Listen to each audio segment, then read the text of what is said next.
it has a ring of ANC. Yes. Yeah. So we started at AMC. Not to be confused with a pot company. Which happened regularly. People used to phone us to place orders for pots. Right? Yeah. Like, hey, can I get my stash? Yeah. Free education, free water, free whatnot. That was you, eh, Clint? No. Look where that got us. You know what I mean? Like, so it's the last campaign I ever do for a political. No, I'm joking. Yeah. No, I was still very much a baby. I was a real junior. I didn't know very much, to be honest. Like, it's that G in the culture. Yeah. Exactly. Yeah, you really are championing that. It's in the center of your offering. It's opened up a whole new avenue for how you can take brands into an experiential space and allow them to be experienced in a very different, non-traditional way. Through the right pairings and partners and experiences. Really, it's a proper culture translation. I think for me it's like, wow, this is phenomenal. This is proper. It's like to the T. I think it's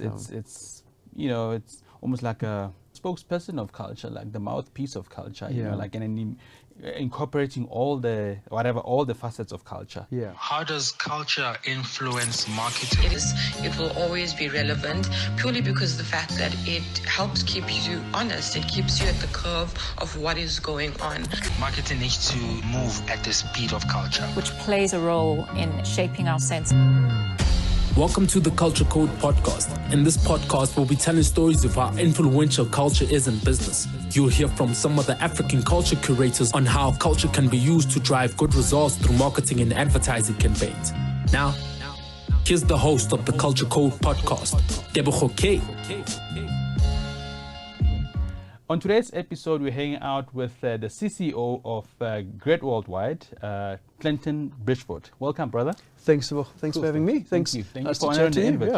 I think for some odd reason, I thought you want to rock up here with your dark sunglasses.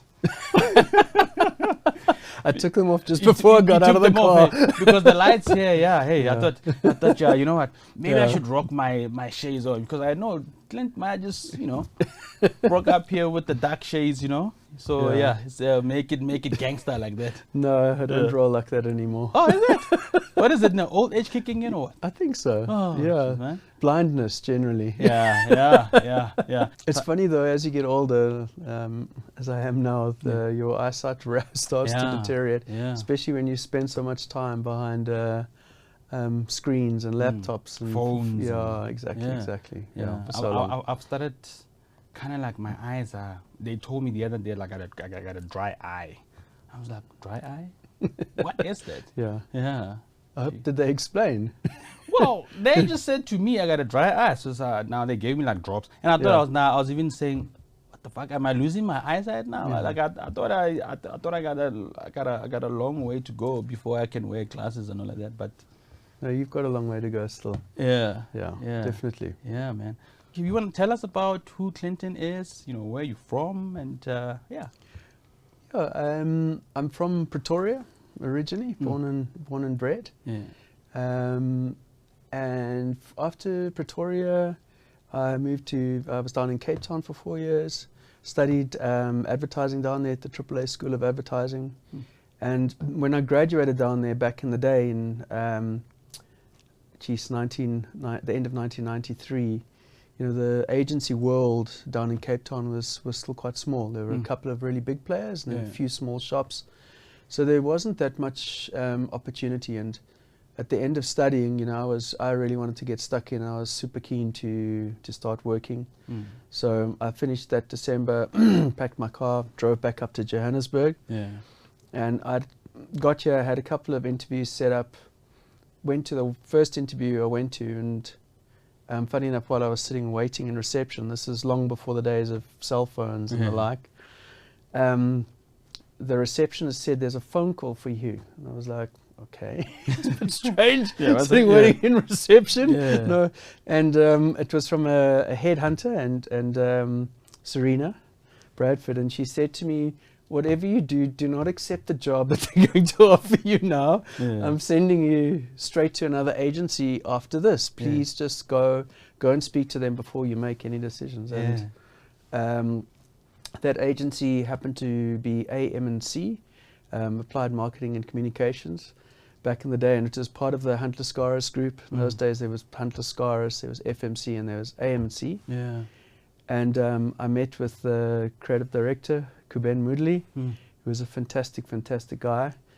Speaking of sunglasses, I don't think he ever removed them. He literally used to work with on his back with the sunglasses on. And they offered me the job, and I literally started working the next day. And it was just at quite a magical time at that agency, because they had the African National Congress account. And that was the first job that I worked on, was refreshing the African National Congress identity for the election. And we worked on that election campaign, which was a very famous election campaign, and it was the most unbelievable time, because back in those days, every single newspaper ad that we set, or flyer or billboard or whatever we did, had to be set in 11 languages. So we had all of these translators in the agency, and all the members of the ANC back in those days, and Joel Marcus particularly was in the agency all the time, like 24/7. And it was a fantastic time, and it was just such a buzz. And the agency was being bugged by the security apparatus of the day. Everything we did had to be shredded, and all the phones were tapped. And oh my word! It was a fascinating time. Simply because you guys work with the ANC. Jeez, man. So what year is this? 1994. 1994. Yeah, it's quite fortuitous that we're at that point right now. It seems like it's a very different organization today. Not quite in the same sort of space as it was back then. But it was a fun time. It was just crazy, you know. It was like I'd joined this agency, which at the time was probably at its real height, and really doing some unbelievable work.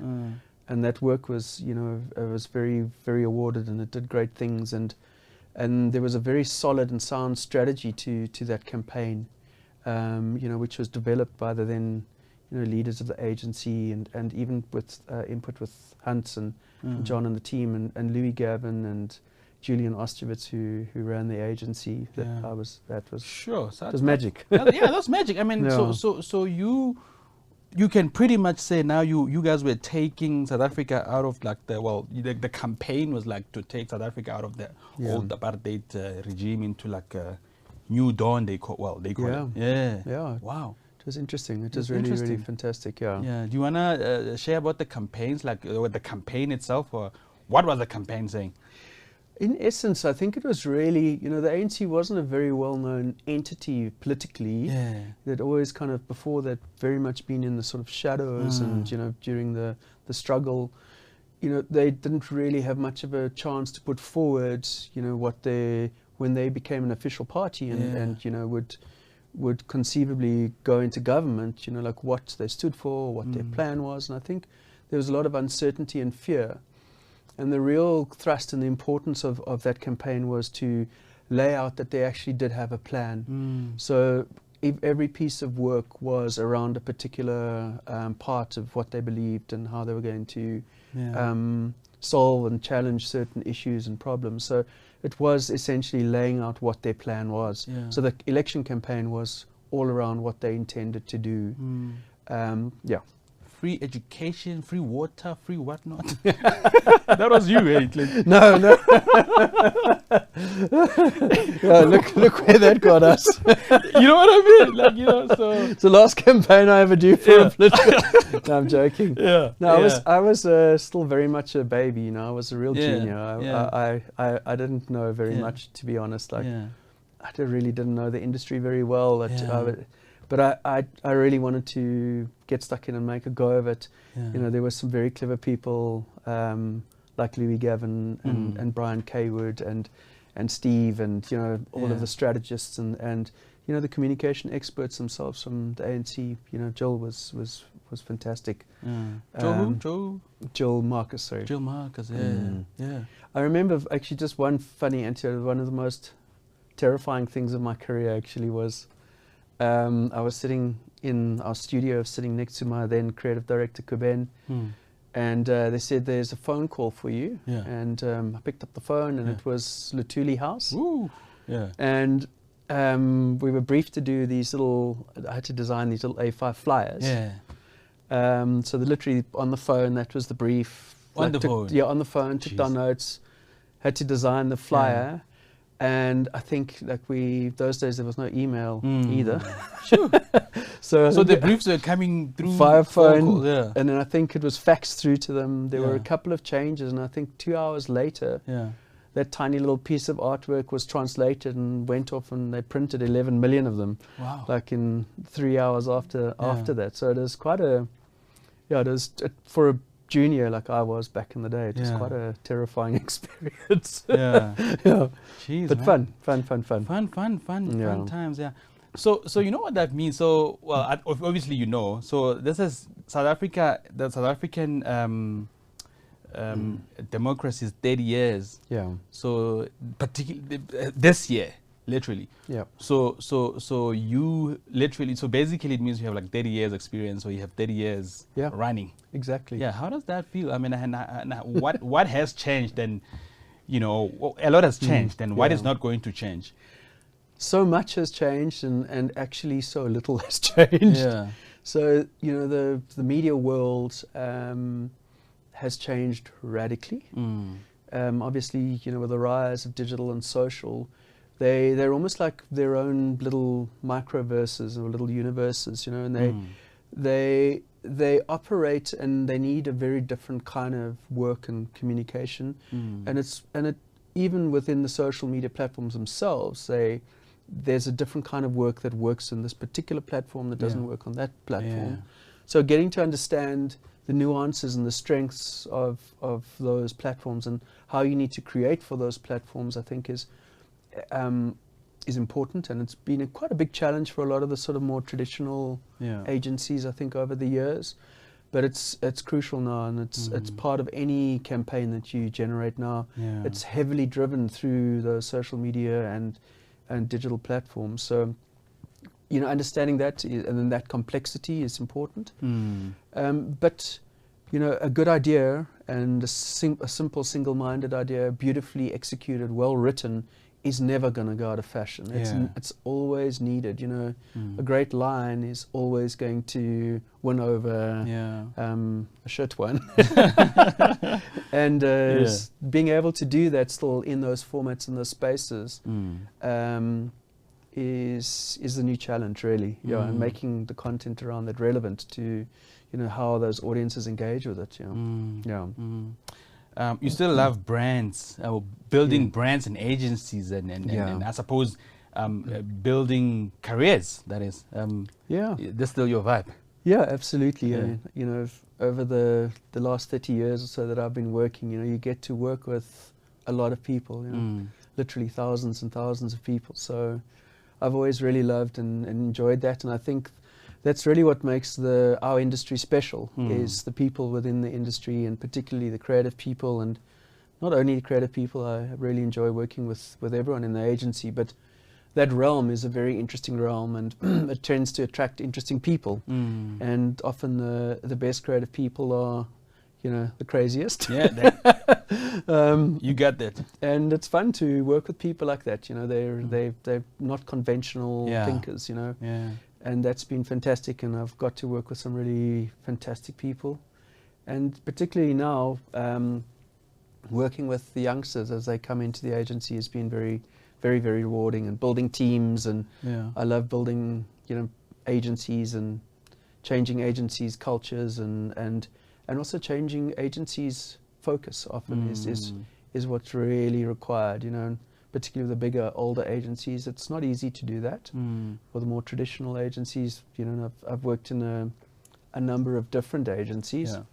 And I've always found that really, really exciting and challenging. It's very rewarding. Yeah. You spoke about how you started at AMC. Yes. Yeah. So it has a ring of ANC. Yes. Yeah. So you started at AMC. Not to be confused with a pot company. Which happened regularly. People used to phone us to place orders for pots. Right? Yeah. Like, hey, can I get my stash? Yeah. Yeah. So now who really gave you, because when you just now spoke about how you love what you do and like, you know, building teams, you know, grooming talent, I would think. So who gave you that, who put you on, I think, in the industry, someone who, I mean, you spoke about a few guys, I mean, John being one of them. Who put you on? So I actually came to the industry through a roundabout ways. I actually, I did study art in Pretoria for just a general year, the first year. And there, in a number of projects there, I discovered photography and I started taking a lot of pictures. And I really, really loved that, and combining photography and graphic design. So I I decided to follow sort of photographic route. And I went and worked and assisted a great photographer in those days in Pretoria in a very big commercial studio called Pitera Studios, where I was exposed to shooting for brands and brand shoots, and we used to shoot Mercedes and BMW and a lot of the sort of beauty fashion products. And really getting to know that world, and I learned photography and the ins and outs of you know, all of the detail of that.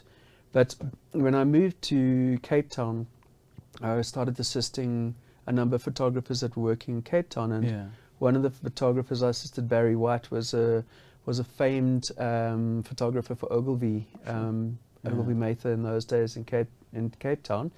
And we worked on a number of VW shoots and Audi shoots. And who's this Barry White? Yes, Barry White's not the not the musician. The soul. What is it? Soul. Jazzy vibe.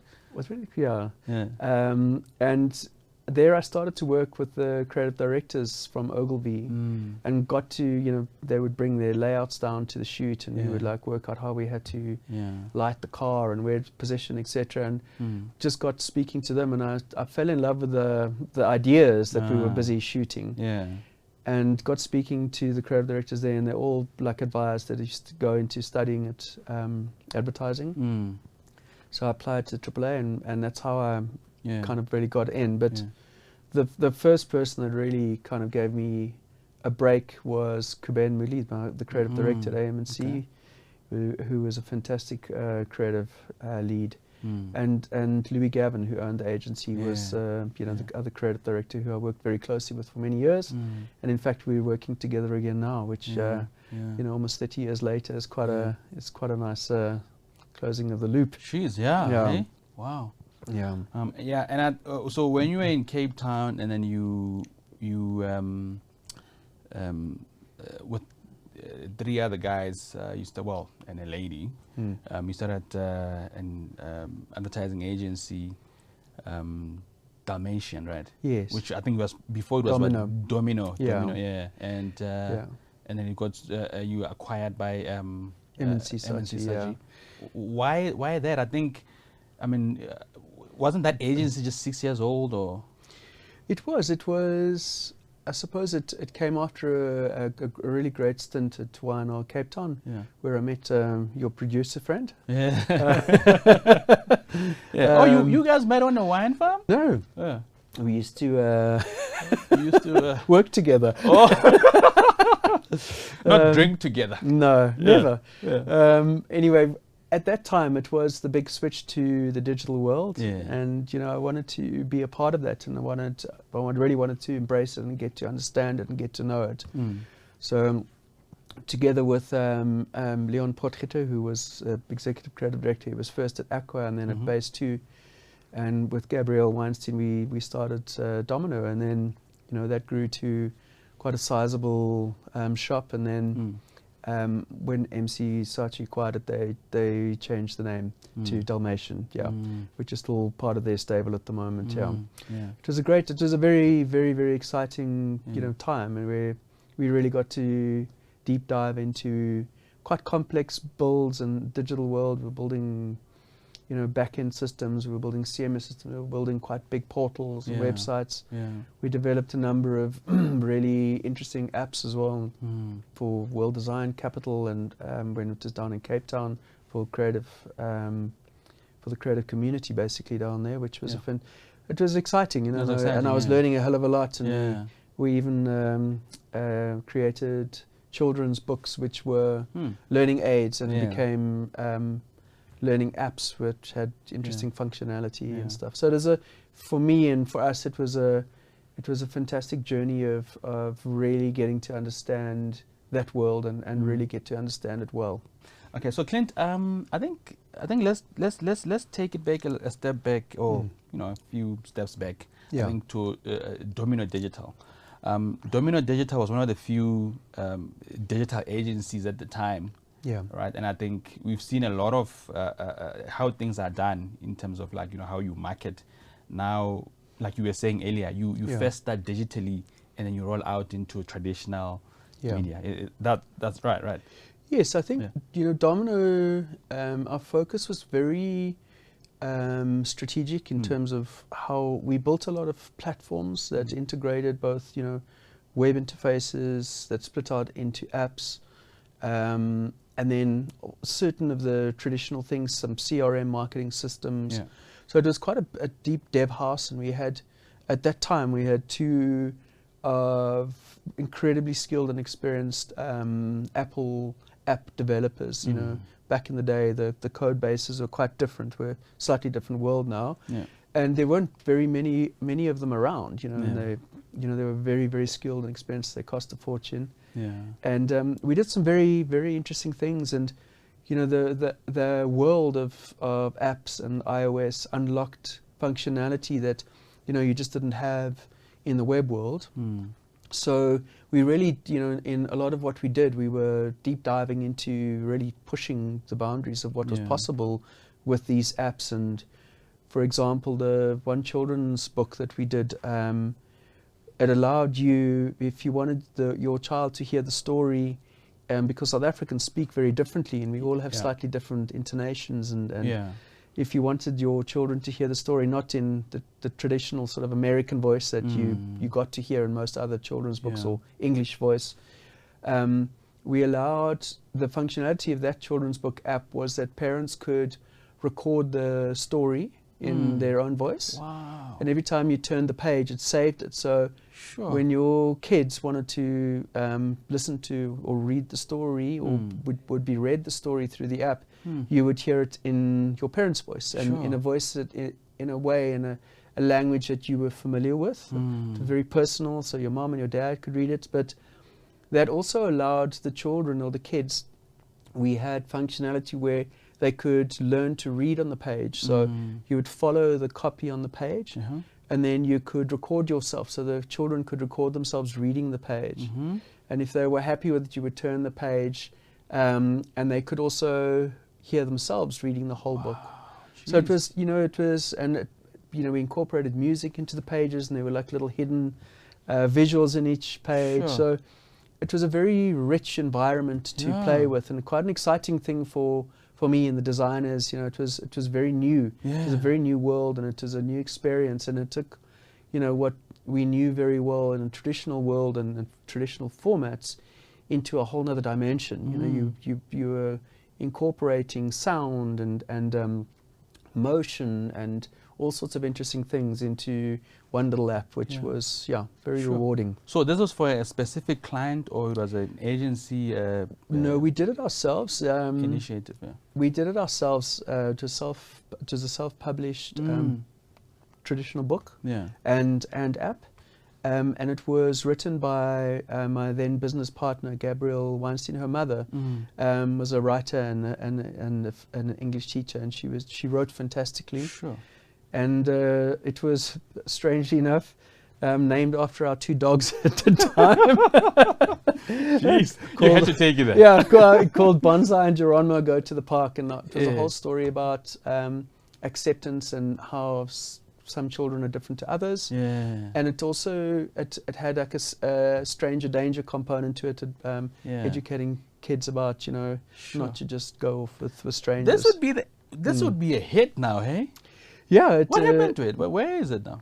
Is the app still the out books there? are still around Yeah. in certain stores if you're lucky enough to find one. Yeah.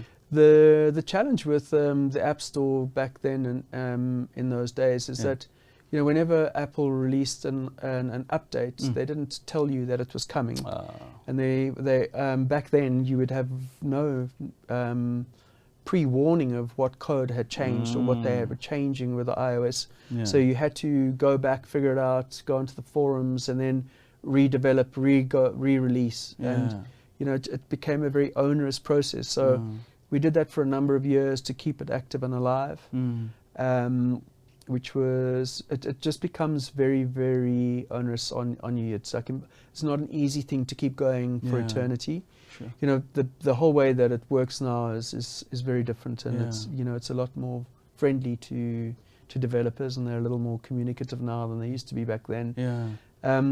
But still, it is a fantastic project and a really exciting world to play in.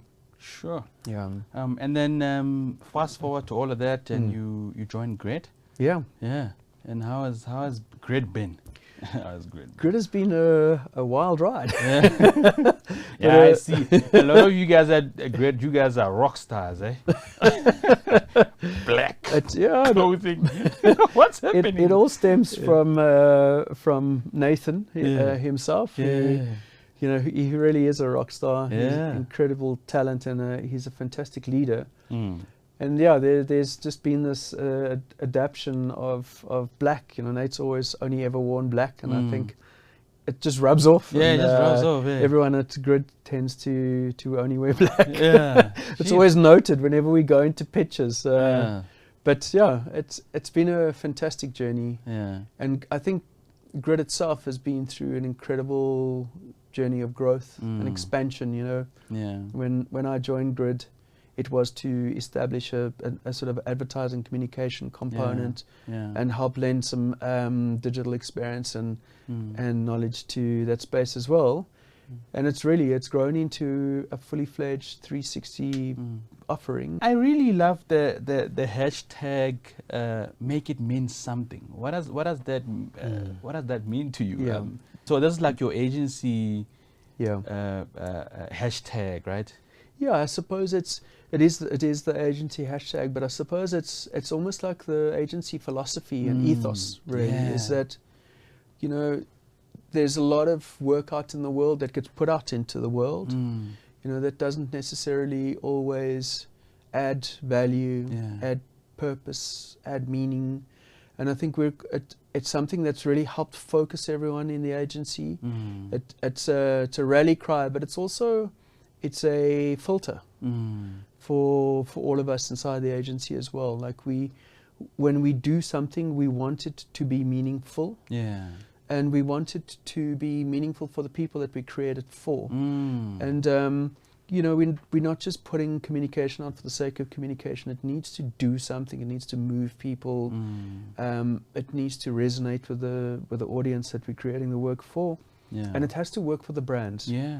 And you know, I think there are so many brands in the world right now, and you know, the world really doesn't need another brand. And the brands that we work with and that we create and that we refresh, you know, it's a lens that we look at for the particular brand. It's like, what is the role of that brand in its consumers and the world that it goes and plays in? Like, how can it be meaningful and can it have a real intent around the work and the communication that you put out there to add value and you know, not just to be for the sake of putting out communication for the sake of communication. It's trying to find a purpose to rally all of the communication around, so that when that communication goes out, it all stacks up to giving this brand purpose, meaning, relevance, all of those good things. I think through Grid, you've also done, you've worked on the continent, right? So yes, we've participated in a lot of work for the rest of Africa. We worked with Uganda a little while ago with the Uganda Tourism Board, and we refreshed their identity. Did a fantastic project recently in Kigali. So we've done we've done a fair amount of work in the continent and the rest of the world, in fact. Well, Kigali is my favorite city in Africa. Well, I haven't traveled much, but on the continent. But I think the few that I've been to Kigali, I think the cleanliness and it's pretty much for me stands out. So what are you doing? What did you guys do in Kigali? So it was they had a really fantastic initiative, which was this innovation. They created an innovation hub in Kigali, which the intent of that was to help leapfrog a lot of the business opportunities and thinking, not just in the country but in the region, and it was creating a format and a home for the sort of progressive thinking, and really trying to bring it to bear in that city and in that particular hub. Using it as a springboard for really great African ideas, implementing within the continent, but also using it as a platform to extend beyond and showcase the abilities of people that work and think and innovate on this continent. Is it NOS? Is it not called NOSCAM? What is it? NOS? No, it's the innovation hub.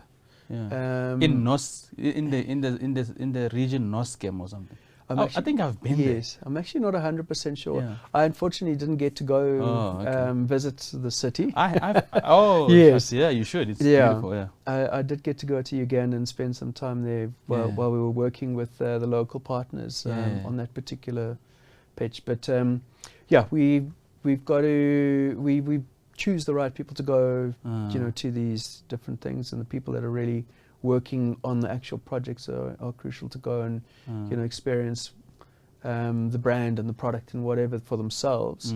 So the teams, we really try and make an effort to get the teams that are working on those projects to go and really get to experience what they're working with. Yeah. I think let's go back to the hashtag make it mean something. I think for me it's very close to my heart. That I think, and I see it in your work. I think how you guys communicate, how you guys market. It really comes across. I see it, I feel it. There's a new TVC.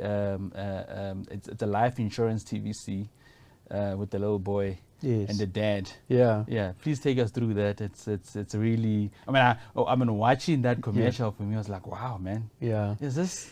Imagine you're a kid, be like, I'm just checking how much money we got.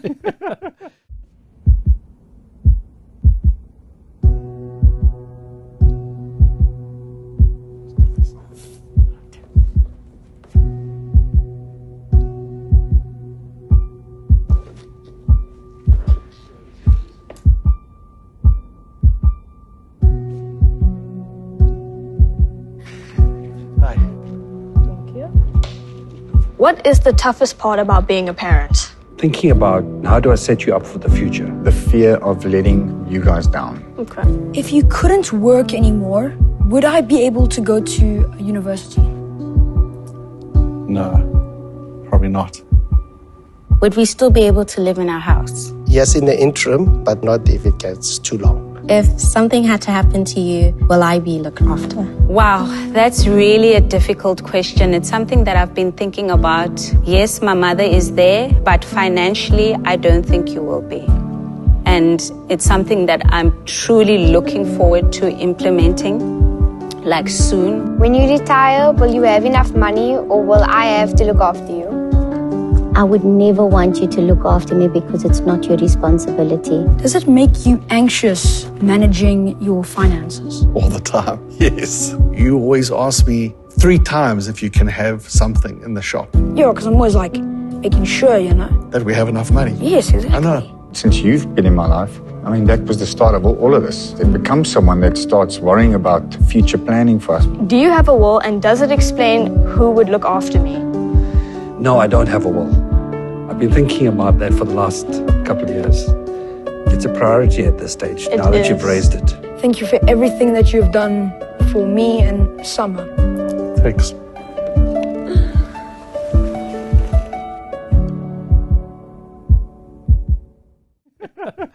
She said it's funny, that campaign and producing that campaign was really eye-opening, just the process of it. And the whole idea was which was kind of couched as a financial experiment. And it just talks to, I think, the angst and the conversations that South Africans are particularly bad at having. I think we as South Africans very rarely talk openly with one another and with our families about money and money management. Yeah. And I think it was really trying to tap into that realization, is that they're probably the most important conversations to have. Yeah.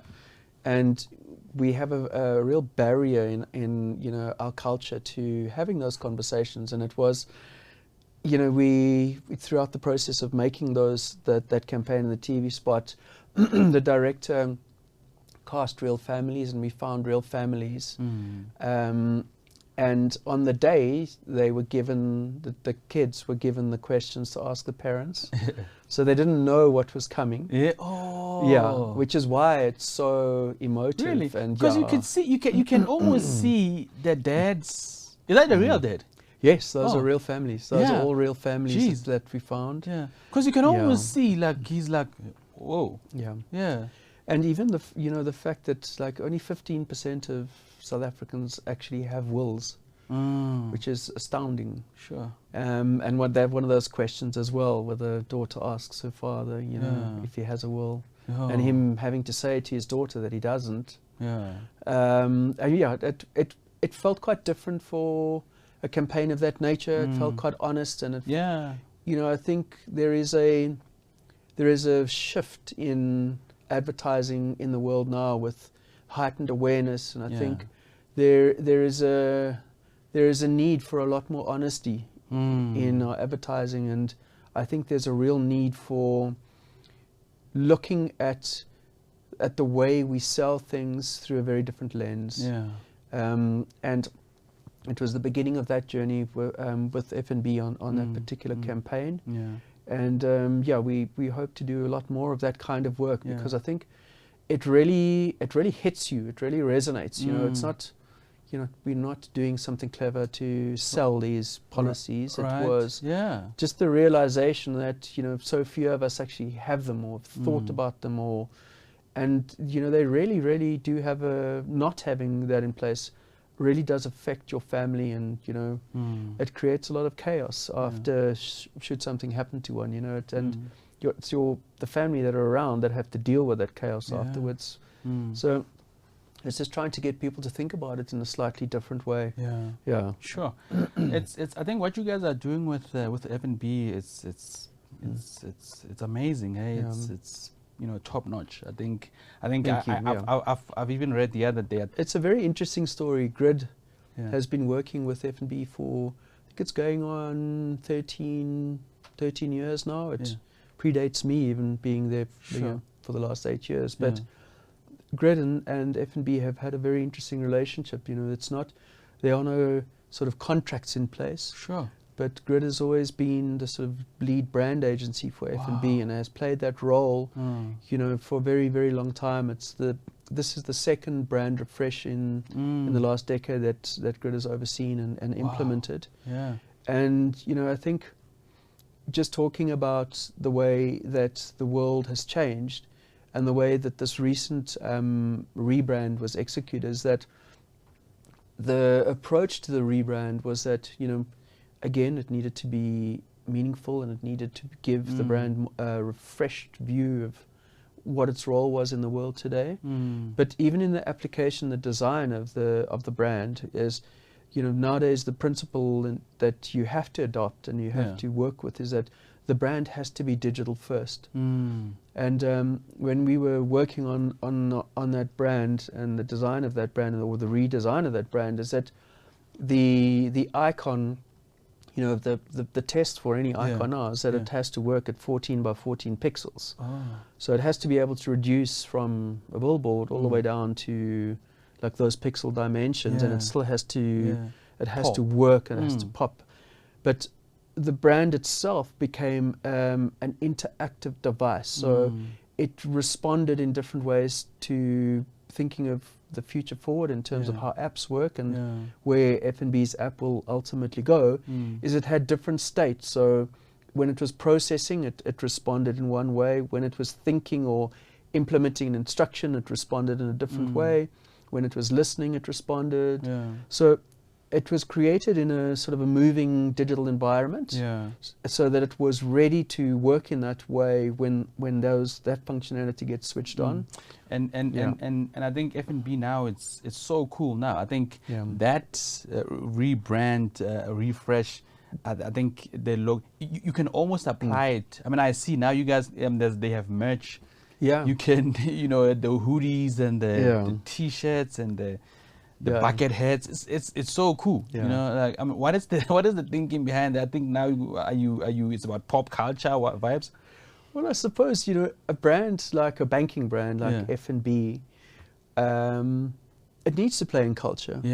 But it's also got to play in culture in an appropriate way. And Janelle and Jinx and the design team, really did such a beautiful job with that icon, and it could go from sitting on a corporate branch where it needs to appear in its sort of more traditional format, all the way down to how it appears on the digital platforms, apps, etc., social media, down to it working as a monogram, and there were different product lines created. So there was sort of very high-end executive gear and luggage, where it was very it was very pared down and sort of designed in a monogram format to very high-end products, and then a tier down to sort of more sportswear, and we designed trainers, a range of different trainers even.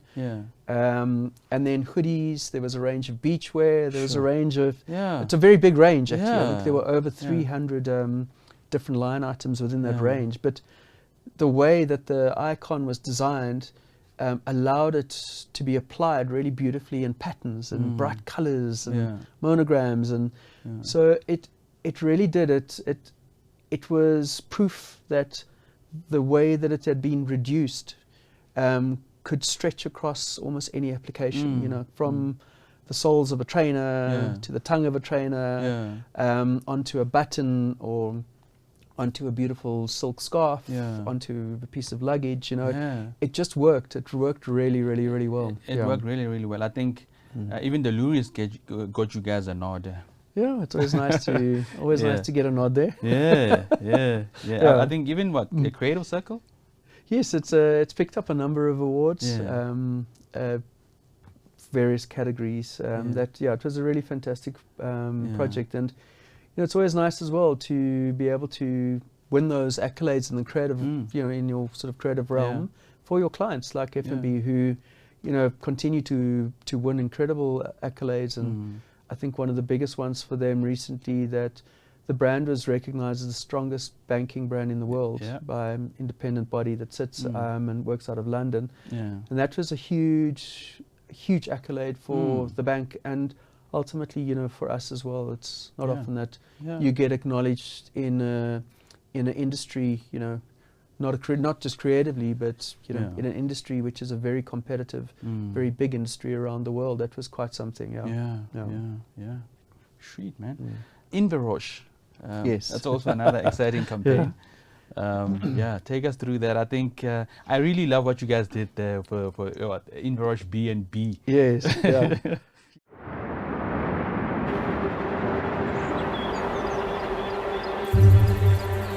Inveroche is made by nature, so we believe in fighting for nature. By protecting our most valued little co-worker, the solitary bee, from encroaching threats. They pollinate more than a third of the world's crops, including the fynbos at the heart of our gin. Without them, we'd cease to exist. That's why we're using our packaging to help. Introducing the Inveroche B&B. Pioneering packaging that gives nature's little helpers a new lease on life by mimicking their natural habitat.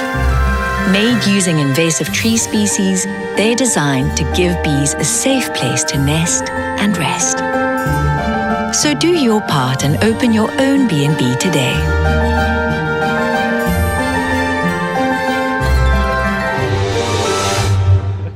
Yes, yeah, that was. Must be honest, I think throughout my career, that's probably been one of the most interesting projects that we've done. It was a really, really great idea, very well executed, and it was a very difficult project actually to bring to bear, because there are a number of quite serious restrictions in terms of how you can package alcohol, how it has to be packaged, also to be able to be shipped and to be delivered and housed in e-commerce stores, and also it had to turn up on shelves around the country as well. So there were a number of very, very interesting restrictions, but where that's stemmed from, and I think where the Make It Mean Something company really comes to fruition, is that we just refreshed Inverroche, the brand, and their whole platform is by nature, because literally the Inverroche gin is infused by fynbos and different fynbos varietals and mixes, and the three products that they had at the time. And the fynbos is grown around the distillery in a little area in Stilbaai. And a key part of keeping that fynbos growing and the sustainable production of the gin is what we learned were these solitary bees. They populate all of the fynbos, and they're very crucial in that sort of circular making cycle. And just sort of that realization, and the team that came up with the idea thought of it'd be fantastic if we could create, we could create a home for these bees who are under massive threat in our country, as their natural environment shrinks, and the finding a safe place to nest and to breed and to continue their life cycles is crucial in that circular sort of format. So it was a lovely realization. It took a huge amount of experiment and finding the right partners to work with. We worked with Dr. Siobhan Reynolds at Wits University, who's an entomologist and a specialist in bee hotels, funnily enough. So we worked with her very closely, and she gave us a lot of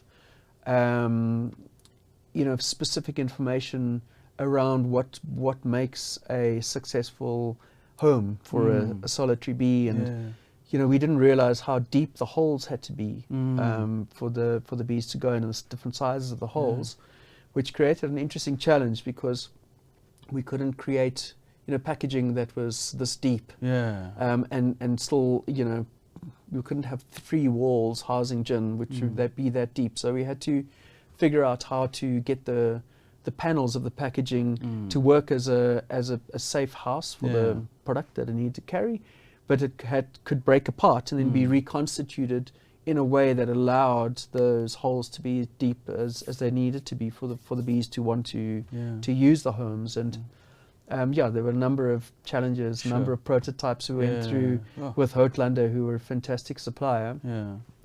And that, project like that takes 2 years from beginning to end, and it's a very long process, and people don't really get to realize that. I didn't realize that myself. I thought it was like put together, because as you know, the culture of advertisers is like quick now, let's do it. Clients will be like, let's do it now. It often does take, a lot of the bigger, more successful projects like that, they take a long time to really go, and they also need to go out into market, and you've got to be able to monitor how they did and the success of those projects. And that's now going into its 3rd year, the B&B. The first production run was limited to 6,000 units, because that's what the capacity of the Houtlander's factory was at the time. That's been increased through the subsequent runs. So it's an exciting project. Shout out to the bees, man. They are living in, now they are housed in 5-star hotels. Exactly. Jeez, man. Wow, beautiful campaign, eh? Thank you. And you also got nods at the Luries, I saw.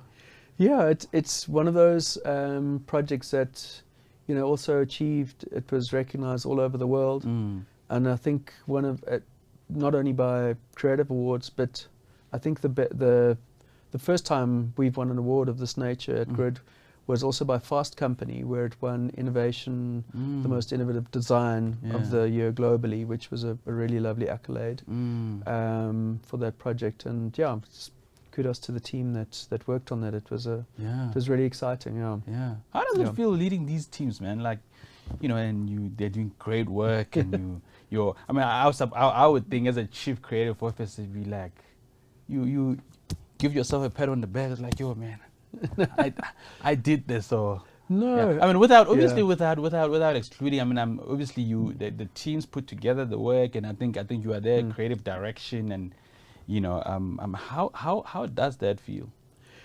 I think, look, it's something that I've always found to be very, very rewarding. It's really, for me, I find it fantastic when people that you work with, that you really like and that you really respect, you know, do well and progress, and you.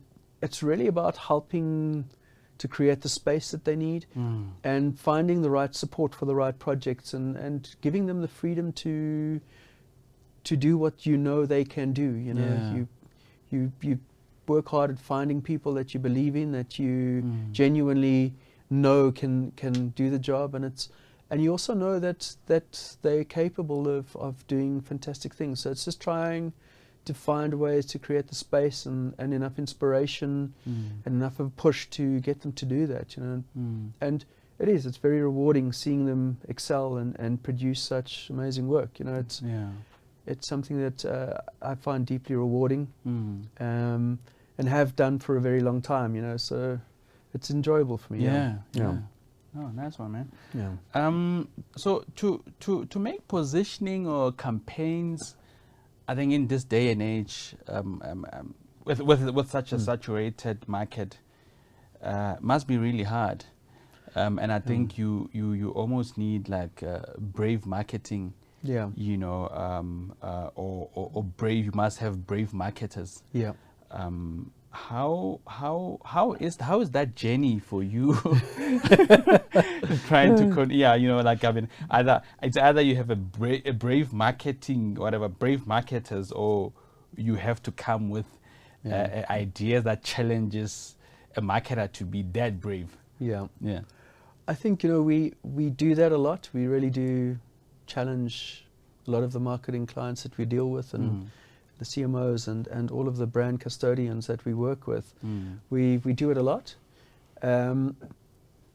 I have to be honest, and I have to say that I think, you know, there is a tendency now to be a lot safer than used to be the case. South Africa and our industry particularly, if you look back over the last 3 decades, you know, had a reputation for the most brave work. It was incredibly innovative. It broke a lot of grounds, you know, in terms of back in the day guerrilla marketing or interactive print work, and, you know, really pushing the boundaries both from a media and a creative perspective. There are pockets of it. There are a couple of, you know, really, really brave marketers who continue to understand the importance of it and do it. But it's not as prevalent as it used to be. And I suppose one of the downsides now, where you're dealing with organizations that have quite sophisticated digital arms baked within them, and you know, it's all about the data now, and efficiency, effectiveness, and, you know, using the data to inform what you should and shouldn't do, which is often a barrier, strangely enough, to thinking a little bit out the box and being a little more brave, if that's the right word. But I mean, are they coming to the party? Because I mean, I think for me, I feel like we don't necessarily have. I mean, we as a country we have, you know, great campaigns, you know, award-winning campaigns, and I think campaigns that really work, that give into back to the, you know, the ROI, that, you know, that answer to the problems or challenges that we have. But I still feel like, you know, we can push the boundaries a little bit. You know, our agency can push the boundaries a little bit. So now my question, I think, further to, you know, is further to that, is that Are you guys winning in terms of pushing that boundary? Because I mean, especially when you talk about playing it safe and The honest answer is not always. Unfortunately, we're really not. And I think that's probably true for most of the agencies in this country at the moment. But every now and again, you do win, and you do manage to get some stuff through. I think we're quite fortunate. We have very good relationships with a lot of our clients. But there's also, there's a double-edged sword. As you grow and you deal with bigger and bigger brands, there are bigger and bigger forums that manage those brands internally, and you quite often are dealing with 30, 40 people on a particular thing, as opposed to one or two who make the decision, and multiple departments, and it affects so it's quite complicated, and getting an idea through that amount of forums, people, filters, unscathed is very rare. And I think it shows in the work a lot of times, if you just look at generally what's out there. But having said that, there are a couple of really brave, really good people who really do like and want to push the boat out and want to do exciting, groundbreaking work. And it's just understanding when those opportunities come and where those opportunities lie, and really trying to double down on them, and use and work with people like that. We really do try and forge those kind of relationships where you can send someone a quick little WhatsApp with a sneaky little idea that is really, really going to work. It's so funny enough. Culture is at the forefront of. I think talking about brave marketing. So culture actually, I think it tends to do that a lot. I think with clients, it pushes them to to go in there, even though they want to play it safe. But I think culture does that very well. It does. It really does. It's an important component. Both on the agency side, I think it's absolutely crucial that to have a strong, healthy agency culture. It's your biggest strength, actually. And then again, on the client side, it's crucial. It really, really is crucial. And it does stem in both instances, both from the agency and on the client side. It stems from the leaders in those organizations. And if you think of FNB, and they had a very particular culture that stemmed from Jacques Soliers and his team, and his ex-goes under him.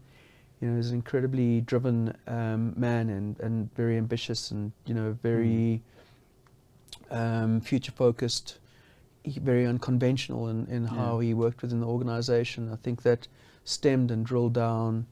Everyone understood what they needed to do. And again, I think in Grid, from our side, we have the same. It stems from the people that run the agency and lead the agency, and there's a big group of those people. And it's something that you can sense when people walk into the agency. They can feel it. It's palpable. It vibrates at a certain frequency, and it really does work for us. It's a key differentiator for us, and it's also it's important when you're looking to attract good people. Good people like to be surrounded by the good people, and it's important for us. We spend a lot of time and energy in maintaining and building and driving that. It's that G in the culture. Exactly. Yeah, you really are championing that. It's in the center of your offering. I see the G in cultures. Right? Is a newsletter? Is there I see that there's different editions, and edition 25, edition 26, and so what is that? Because I see you are commenting on culture, or what's the story there? So it stemmed. If we go kind of 3, 4, 5 years back, it was the way that we turned up in culture and started to play in sort of music, art, fashion, activations, and it ultimately informed and led to 608, which is our sort of activation brand offering. Please invite me to those parties. Absolutely. You will be there. You will be at the next one, I promise. Thank you. So it started with us, just really, and a lot of the work that we do, there is a component of those brands and those businesses and whatever that really they do play in culture, and they need to play in culture. And for us, it was finding a platform and a way to start supporting those needs. And it ultimately resulted in the launch of 608, which is a full service sort of activation, brand experiential sort of offering, where you're doing like interesting things where you're combining how a brand shows up, the music that is right for the brand, what the food is that you enjoy, what the pairing with the wine and the drinks is, what type of performance is right for it, how the environment is lit or brought to life. And it's opened up some very, very interesting avenues. It's allowed the 608 team to play with some incredible and to work with some incredible musicians, the likes of Zakes, Bantwini and helping him with his brand, which in essence is a brand that plays almost solely in culture. So it's opened up a whole new avenue for how you can take brands into an experiential space and allow them to be experienced in a very different, non-traditional way, through the right pairings and partners and experiences. Really, it's a proper culture translation. I think for me, it's like, wow, this is phenomenal. This is proper. It's like to the T. I think it's almost like a spokesperson of culture, like the mouthpiece of culture. Like incorporating all the facets of culture. You haven't played in my piano. Why? I haven't seen you guys playing in my piano. Or is it the next event now? We're still practicing. You're still doing the Jwala dance. Yeah, exactly. No, look, it's a fantastic music form, and I love the way that it's really starting to travel now, and like being adopted, and it's all of the Amapiano dance challenges are fantastic to watch. It's something that we'll, when there's an appropriate sort of way to embrace it and to work with it and to use it, we have a couple of ideas already. Then we will, when it's right for what we need to do, then we'll definitely embrace it. I must be honest, it took me a while to get my head around the nuances of it. But I kind of forced myself to listen to it non-stop for a few weeks, and I think I kind of now understand There's some good it. tunes there. Some proper tunes there. There's some fantastic tunes. The whole world is dancing to Amapiano, the whole world is doing dance challenges, like it's Amapiano dance challenges. It's crazy. It's incredible. It's incredible. You've got these American sort of film and music and stars, all championing this fantastic cultural phenomenon, and it just keeps growing, and it keeps getting better and better. But I suppose this is what's always been so fascinating and enjoyable about South African music. It really is such a pioneering form in South Africa, and even from, if you go all the way back to Kwaito and the transitions into Digom and all of those sort of various music forms, and what Shimza did for Afrotech and the like, and Black Coffee has certainly played a massive role in championing sort of African house and those electronic genres. It just keeps turning up, and back in the days of YFM, when we were working with YFM, just seeing that whole sort of world come to life, and the speed at which it grew and mutated and was really exciting. It was a fantastic time for and it's still a fantastic time for South African music. It really is. Sure, man. And the funny thing is that I think when you utilize the audience is quick to kind of like relate. It's just it's relatable. But I guess it's culture, so it's culture is relatable. How easy is it to market using that pop culture or street culture How easy is it, or how challenging is it for a creative, or you guys at Grid? You know, I think a lot of the teams that we have working within Grid are of that age and they of that world. So they just inherently understand it and know it. So it's quite easy for them to bring it into the work and into their thinking and into the sort of campaigns and whatever that they do. So, you know, for me, it's I need to do a little more homework nowadays. I used to be a little closer to what was happening on the street. But the guys who are working on the actual work, you know, they live it, they experience it, they love it. And it filters through the work quite seamlessly, you know, because we have a lot of really, really great young teams who work in that space very comfortably. So it's easy for them. And yeah, I think it's important, you know, you've got to reflect what's going on in the world around you. How many dance challenges have you participated in? You know, Dwalabani and absolutely zero. Because as I on, said to you, come on, you're missing out. I have 3 left feet. I don't have 1, 2. I have 3. No, it's quite easy though. You just go like. You know, like it's a little bit of a mixture of Madiba. You know, exactly. Yeah, but it's like you are more a bit robotic. You know? I'm going to give it a try for you. Okay? You know what? I think before you leave here. No. You should hoy it. Hey, I think we should do that. I think let's. No, don't worry. You have no competition whatsoever because I'm terrible. I don't believe it for a second. I swear to God, like, you know what? I don't have. I mean, you know, like I feel like. But we are left out. I mean, I'm feeling a little bit left out. I mean, I saw, Kerry Hilson in America dancing, and I saw a whole lot of like international Kardashians doing, and I'm like, nah, this thing is happening down the road, you know, from my house. But I can't move like that. No, I need to do something. So Clint, I think we gotta do something. Excellent. We gotta give it a bash, you know. Yeah. Brendan will join us as well. Fantastic. Yeah. I'm gonna follow his lead.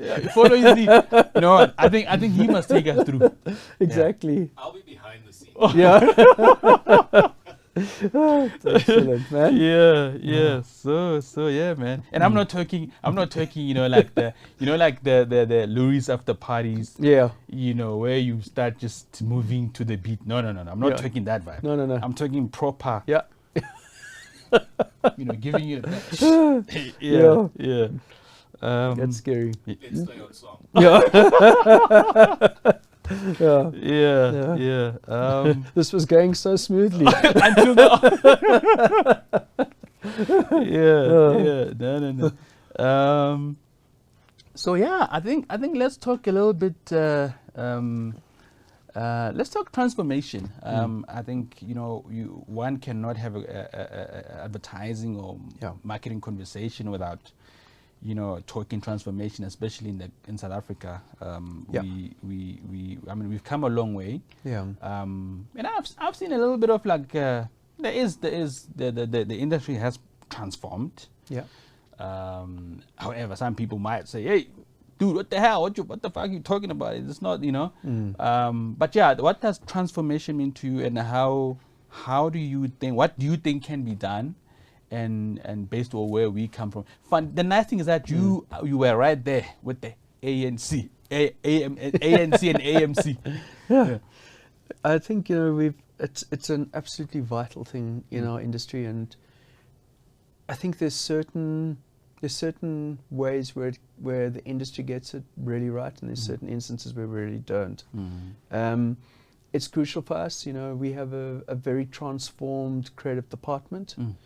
And you know, for us it's important to find that talent, to nurture it, to encourage it.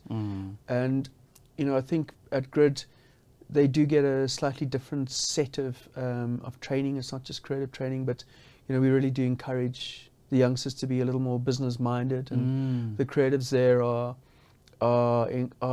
encouraged, they're helped, they're guided to try and think a little more the business mind around the work and themselves even and how they approach projects. It's like we try to create sort of more rounded creatives, but particularly I'm talking about the department that we oversee.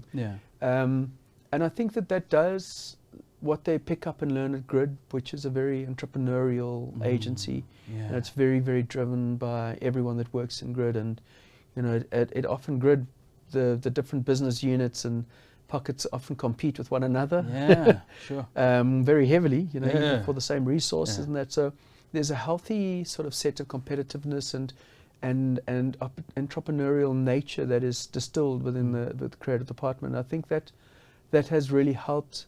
We've had a number of really great people leave over the years, and they've gone on to start their own agencies. And I think what they've picked up and what they've learnt at Grid has steered them in. It's really helped them with that journey and starting their own brands and businesses. And there are a couple of instances like Backroads with Wade and Samu, and with even Murmur more recently, who are doing some really, really great things. And I think that's how we can have an impact on the people that work for us and work within Grid. And we really encourage that, and we try and motivate for it, and we support even those companies once they've left, and we try and help creatives understand that there is an opportunity out there beyond just working at Grid to excel in their chosen industry. And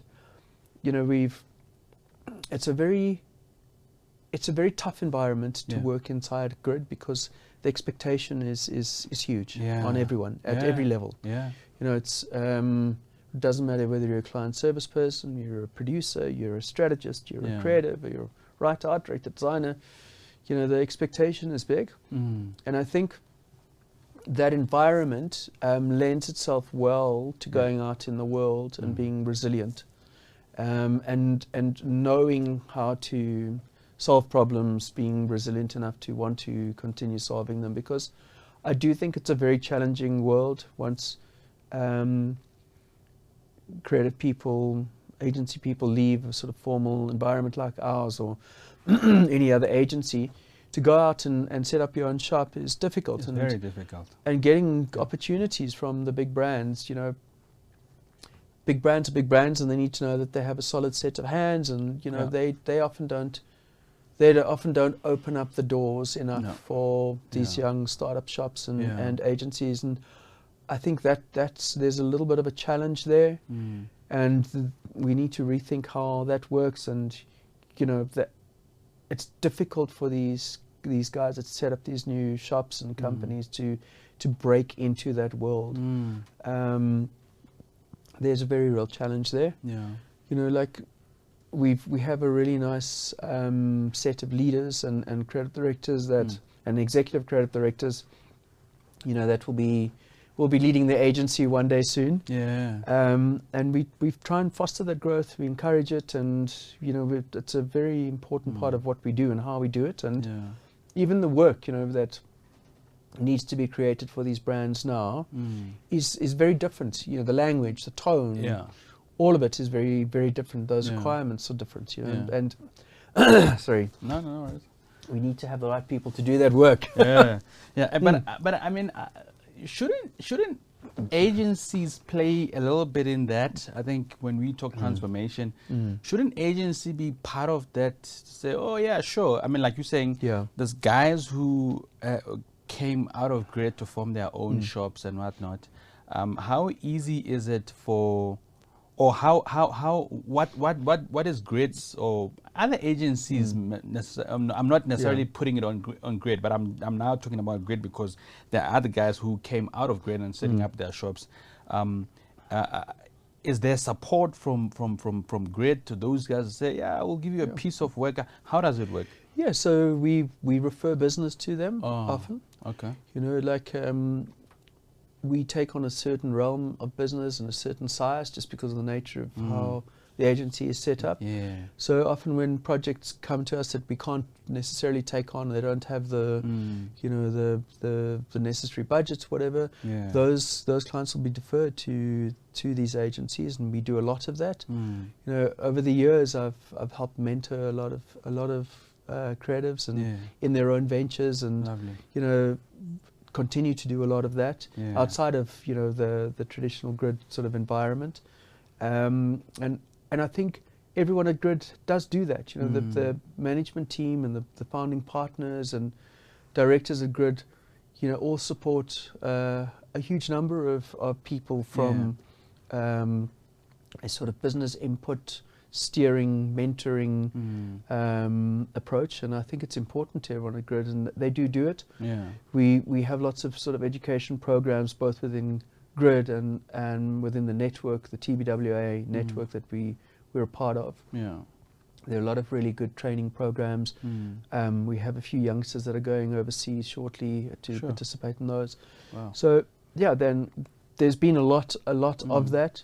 Can we do more? Absolutely. I think the industry should do more, and I think it's starting to reflect more accurately the makeup of our country. Yeah. Kind of work that's being produced by the people that are producing the work. There should certainly be, and there used to be, funny enough, a decade ago, there were far more younger independent startup agencies.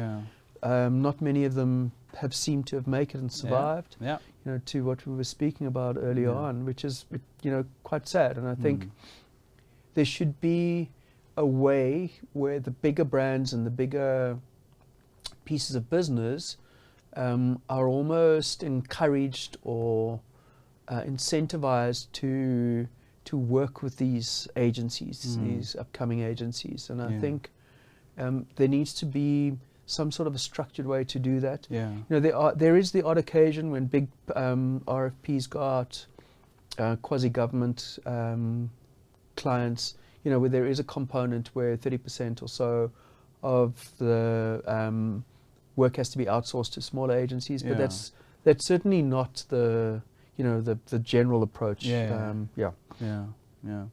I've seen your mentee program. You have a mentees program, and they're all girls. I mean, yeah, kudos to you there, man. It's good to see. I mean, you know. Yeah, there's a very strong focus in that and on that from, you know, we have a lot of women leaders in the agency. And yeah, they've fantastic, very experienced leaders, and they're imparting a lot of that knowledge in a very real, hands-on way, which is really great to see. You know, and I think they really have. They've taken that on. They've owned it, and they've instituted some fantastic programs. And yeah, I think there are a lot of people that have really benefited from that, and that hopefully will just keep growing and growing and growing. You know. Yeah. Lovely, man. You have this thing called investment creative. Yes. What is that? I came across, I think, Jinx a clip, I think, on social media. Yes. And he said something about investment. I'm like, what is that? Yeah. I think, you know, is it a great thing? It is a good thing. Oh, okay. It's, you know, it's one of our sort of philosophies and beliefs, and I think to try and distill it down to its simplest meaning is that brands that invest in creative in an ongoing way are always more valuable brands. And it's building that, it's investing consistently in the brand and what the brand does, how it turns up and how it shows up. Builds real value and equity in the brand over time. And I think that's really what it really means, and it drills down to. And you know, you can see that come to fruition in the journey and the relationship with FNB. You know, and how that brand has achieved success and recognition for being the strongest brand in South Africa. You know, best banking brand in the world. And I think that's probably a good example of that approach, and that ongoing attention, creative attention and investment, and driving the brand. You know, it works. It has an impact, but it needs to be consistently done.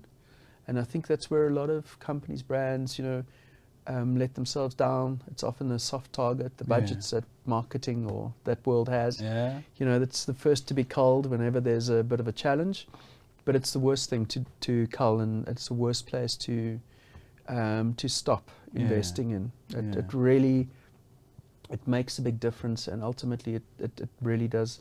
It builds value in those brands. Yeah. I've seen I think on one of the editions of Gene Culture, your son is it Aaron? Yes. Yeah, he's a fine artist. Oh yeah, so I'm quite lucky that all of my children unfortunately seem to have got the creative gene. Oh, from dad. But Daniel, my son, also is a fantastic illustrator, and he used to absolutely love creating characters and worlds, and he did whole books and stories of these little worlds and characters he created. And Aaron too, he's also a fantastic young artist and aspiring artist. I think he gets it mostly from his mom. Oh, okay, not from dad. Who's also a great artist. Shout out to mom. Yeah. But I suppose it's inevitable, you know. Yeah. Like my father was a creative person, so both myself and my sister are, which is unusual as well, and I think it kind of trickles down, you know. It goes, further. Oh wow. I'm trying to discourage them not to enter advertising though. Why though?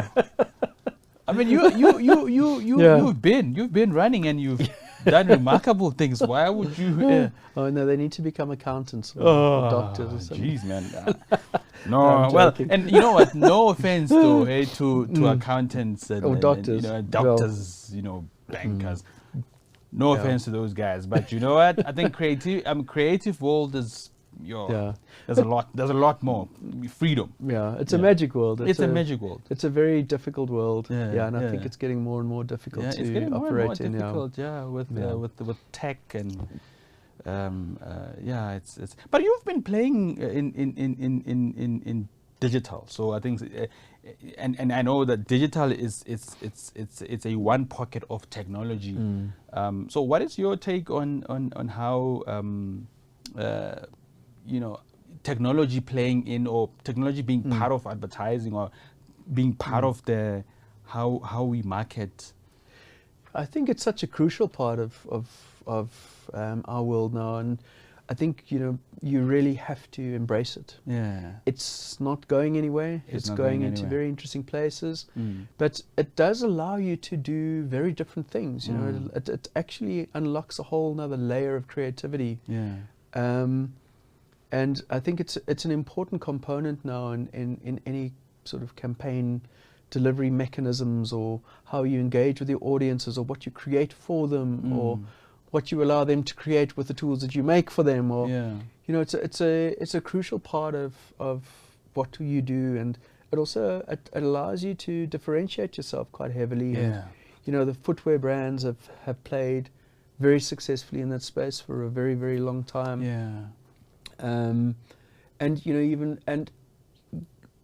as we move into this world now, where it's all about the experience and the engagement with your consumers, not just the messaging, but how they get to interact with your brand, and what you allow them to do. And if you go back all those years ago to Nike's sort of custom projects, and how it allowed you to customize your sneakers and then get those sneakers produced and made, and what you could do in the sort of metaverse, and how that turns up.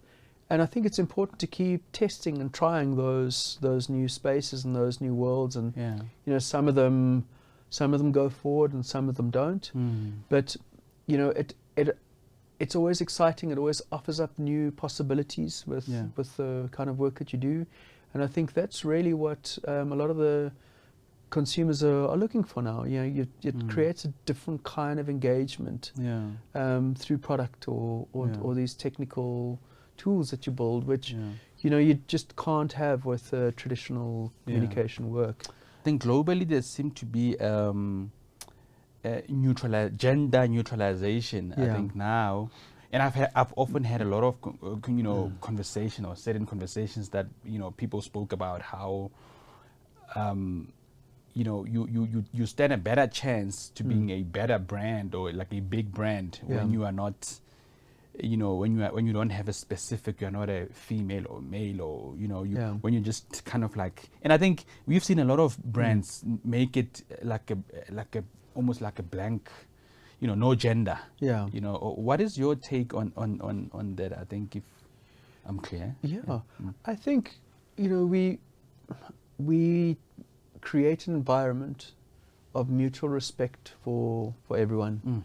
And a very tolerant environment, and we do not allow any of the sort of victimization or your sort of negative language, any of that stuff to creep into our world. We foster that tolerance, if I could put it that way, and. People are who they are and want to be, and we've got to create a safe space for that. For example, in our Cape Town office, we don't have. Shout outs to that. Actually, just open thank you. Like an office in Cape Town. Thank you, man. We don't have gender specific toilets.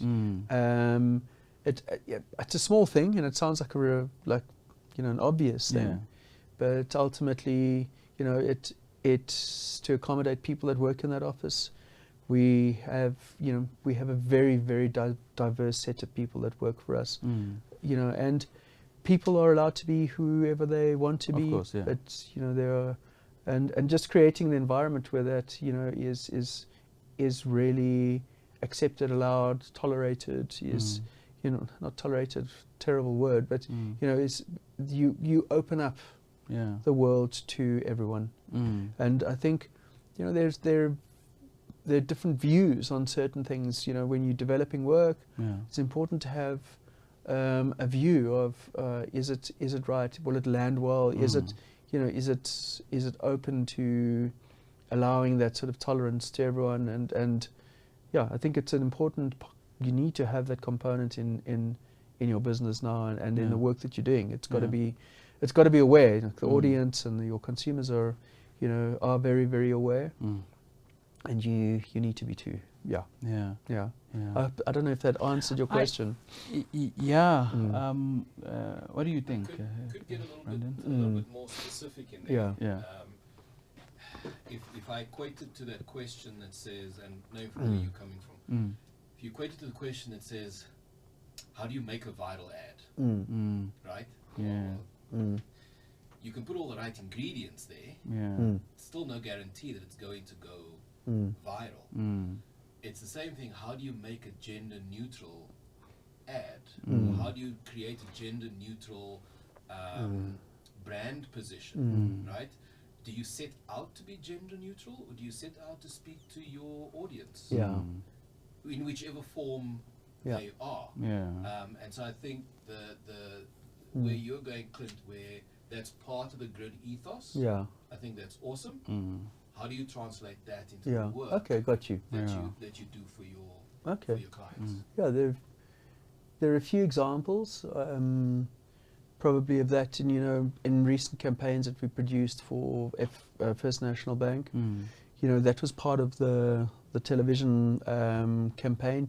There were scenarios that spoke specifically to that and being tolerant. And the most recent campaign brand ad we did for FNB used this construct that change needs you, this needs that, and there were particular scenes in that spot where it was progress needs pride, and we embraced that. And funny enough, that ad actually performed incredibly well, specifically because of that. It was a brand openly embracing it and talking to the fact that it needed to be, that people need to understand that it is important. And it's, I think it reflects their ethos into something that we wanted to work into the work. And it was a key execution of that campaign, and part of that campaign And even going back, to, when was it? Probably 2016, the previous brand campaign for First National Bank had scenarios in that it was part of the campaign. So there are ways to include it in the work, and I think it's important to include in the work, and can take on many shapes. And I think those two campaigns were very, very well received, particularly because it did overtly have it in those campaigns, and it was embraced, and it was encouraged, and it was encouraging other people to be accepting of it. Whereas back in the day, it was a lot more difficult to get that kind of thinking into the work. Lovely, man. I think we're good. We got one. Excellent. I think here at Culture Code we say danko is thank you. Danko. Thank you so much. Thank man. you, man. Thank you for having me here. Thanks for the time and the chat. Thank you, man. It's great. Thank you for honoring the invite, man. I think this is it's beautiful, man. Keep doing this, man. This is really so great, and these conversations are so important. Sometimes stumble over my own words. I'm shaky, man. So, sometimes I might I'm doing the Joala dance. Excellent. But thanks so much, man. Thank you, man. You must also let us know, Bren, how we can help support and promote and push when you're ready, because Bren says that you're getting ready to do a whole burst. But please let me know when the time is right. And then we'll 100. Put it across everything, all of our channels and everything that we do, and get people to follow. Cool. The stories are being told by the culture. Culturally, how people think is slowly dictating what the advertisers want to move towards. The thing is to catch up, but what you find is that marketers who need to implement the speed are backwards themselves. Marketers who are not forward thinkers. We need brave marketing or marketers that can influence culture.